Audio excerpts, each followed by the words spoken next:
Since the emergence of LLMs, it has never been faster to create SEO content. But on the other hand, the expectations around the quality and the differentiation of your content have also never been so high. That's why you need more than ever to give a lot of context, instructions, and input to your LLM so to ensure quality result, nail the user intent, and generate unique content that would satisfy Google. Here I'm gonna share with you my 5 prompting templates that I've used extensively with my clients for almost 2 years now, and that have helped me rank successfully on Google. It's a very rigorous method, so that you're sure to avoid any Google penalty. Ready? Let's go.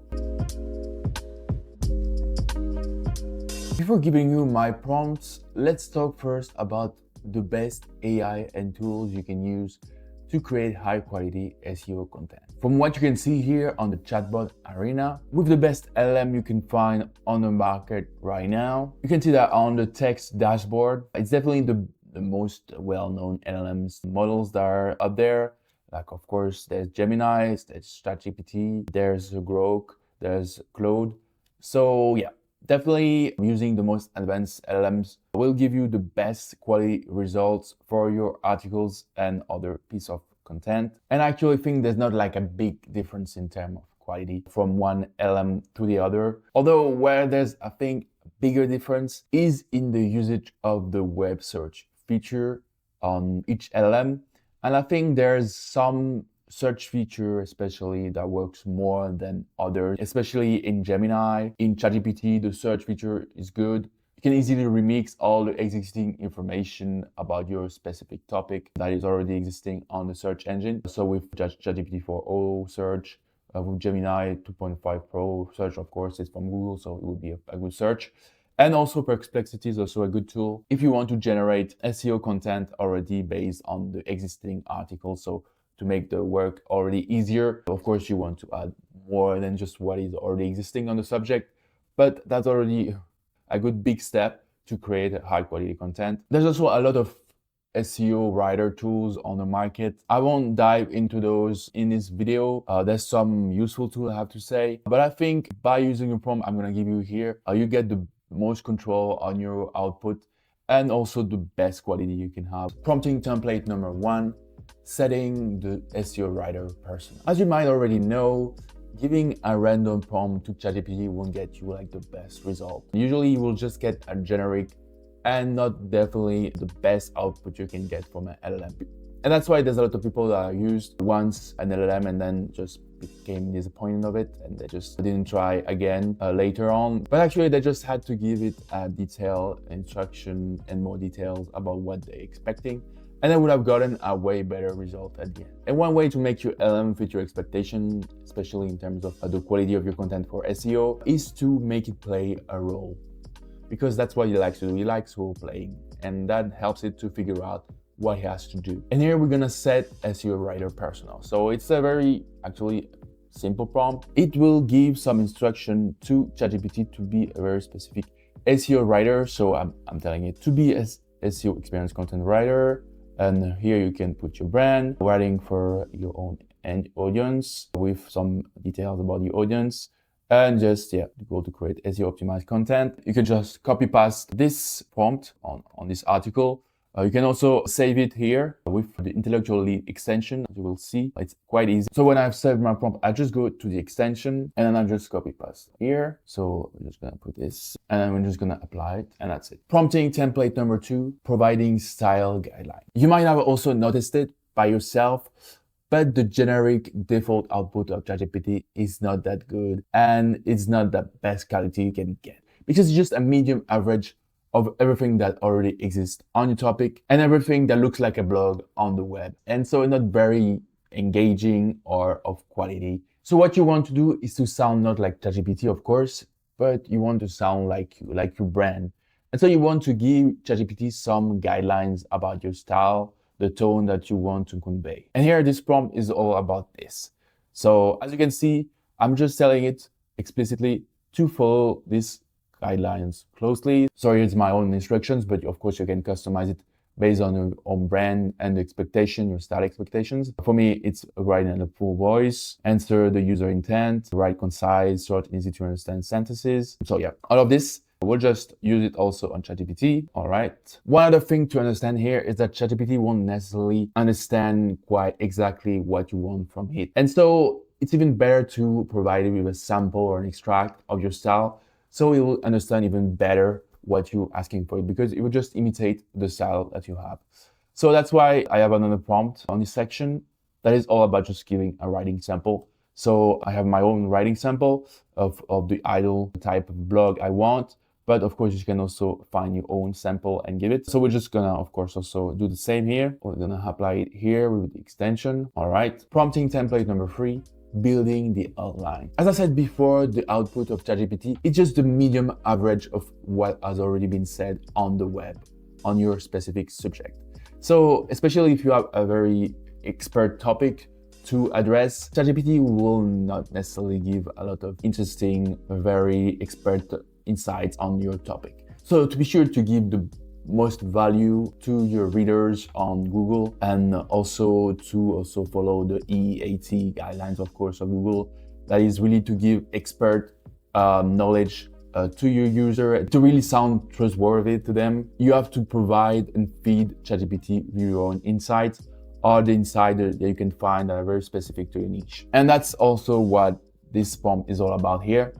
So it's just about like asking it to write an outline before writing. So there's 2 ways to enrich this outline. First, you can just give your own draft outline with all that you found already on the subject that is ranked on the search engine, or from your own research made on this topic, and just create this outline. It doesn't need to be perfect. LLMs will understand and reformulate it in a better way, but it has to give something new to the topic, for sure. Another way to enrich this outline is also to use, of course, the search feature.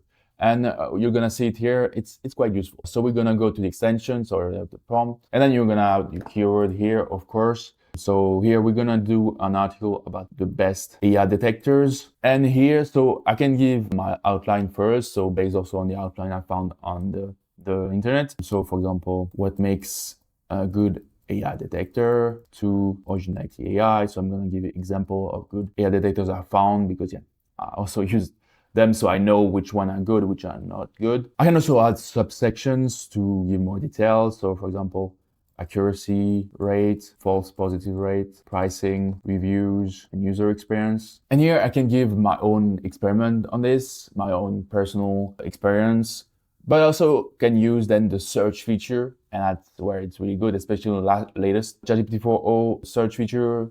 Of course, there will be better models in the future, but it's already quite good. So you can just ask it to search something. And as you can see with this search feature, I get way more details on each subsection, sections and subsections. So already I have like a good outline, very detailed, and also some references from all over the web.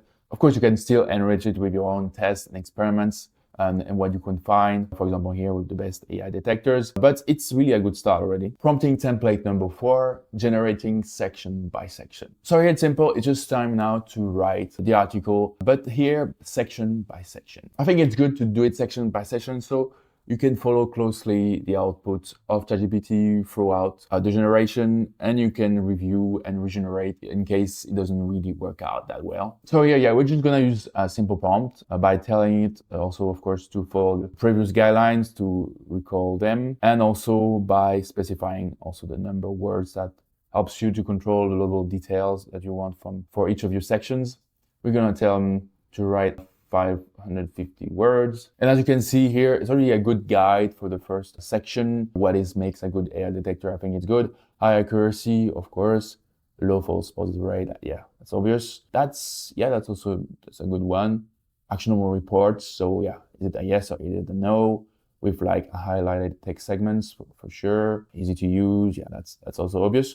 And yeah, it's also clear, straight to the point with some bullet points also, so it's also easy to read. So yeah, it's quite good. And then we're just gonna write the other sections in the same way. And if we want to make a change, of course, just gonna ask to regenerate it if that doesn't fit to expectation. The second section is also quite good. So there's all the subsections I asked. So the accuracy, based on one reference that I saw, the false positive rate of 2%, so it's also well highlighted here, the pricing with some bullet points, and also some features on the user experience subsection. So yeah, it's quite good. There's some ChatGPT stuff like patterns that I will correct later, but yeah, it sounds good. Then we're just gonna do it for the rest of the article. Prompting template number 5, editing and humanizing the output. I think you agree with me that just publishing an article just generated straight from ChatGPT is not that interesting. There's some specific style and tone that really make it sound like AI. And yeah, you don't want that for your reputation or even for Google. Maybe you want to have a piece of content that is really humanized and that doesn't sound like too robotic for sure. And that's where, yeah, you have to do some manual adjustments, rewrite sections, diversify the sections, remove some vocabulary that is very recurrent on ChatGPT, for example. We're gonna do this work together. So here I copy paste the sections I've generated. And yeah, I'm just gonna do the manual editing that I do usually with my own clients. So for sure, definitely there's a lot of repetitions on the text. You will repeat the same points over and over. And you really want to be sure that some sentences that don't add much to the conversation, you can just remove them. Especially here, here, like the introduction, you can remove most of it, like doesn't really help. Yeah, let's like this. Okay, I could keep this. I will remove that. Especially these sections at the end, which are usually conclusion sections. I think you just can remove them. Like people know what you're talking about. They don't know to be always reminded of what just have been said. So it's same here, bottom line, you can remove that.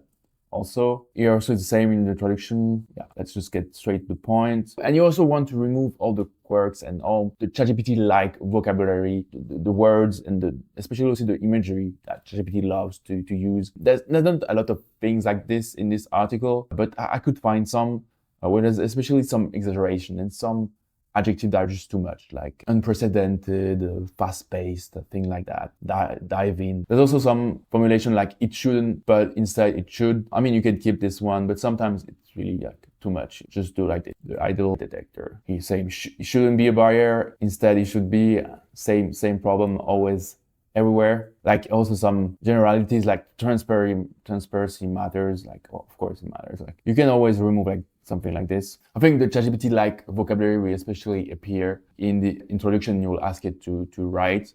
Also, as you can see here, stay ahead in a landscape where trust and transparency matters more than ever. Yeah, it's so cheesy, yeah, and you can definitely remove that.